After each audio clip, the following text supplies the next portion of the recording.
একই সেপ্টেম্বর বিএনপির প্রতিষ্ঠাবার্ষিকী উপলক্ষে হাতিয়ায় আসছেন বিএনপির সাবেক এমপি প্রকৌশলী ফজলুল আজিম সাহেব। তার আগমন উপলক্ষে হাতিয়া উসখালী শহরে মিছিলের ঢল নেমেছে।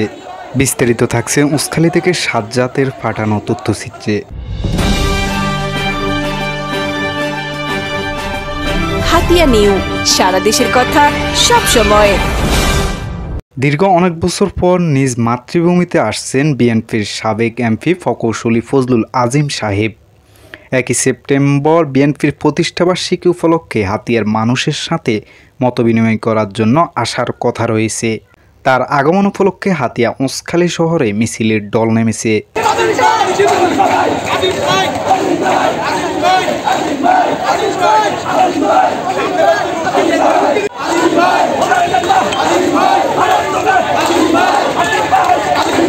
উক্ত মিছিলে যোগ দিয়েছেন বিএনপির নেতা আব্দুর রহিম।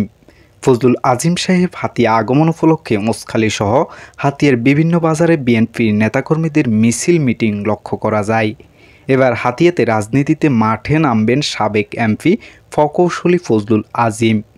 হাতিয়ার উন্নয়নে কাজ করবেন জানান বিএনপির নেতাকর্মীগণ। সাধারণ মানুষ জানান আজিম সাহেব হাতিয়ার এমপি হলে হাতিয়ার উন্নয়ন হবে, তবে সবার আগে নদী ভাঙন প্রতিরোধ করার দাবি জনতার। একই সেপ্টেম্বর বিএনপির প্রতিষ্ঠাবার্ষিকী উপলক্ষে বিএনপির সাবেক এমপি প্রকৌশলী ফজলুল আজিম সাহেব হাতিয়া আগমন উপলক্ষে হাতিয়া দ্বীপে এক আনন্দের আমেজ দেখা যায়। আপনি কি হাতিয়া নিউ চ্যানেলে নিউজ পাঠাতে চান? তাহলে এক্ষুনি আমাদের হোয়াটসঅ্যাপ নাম্বারে মেসেজ করুন 01830996504। হাতিয়া নিউ, সারা দেশের কথা সব সময়।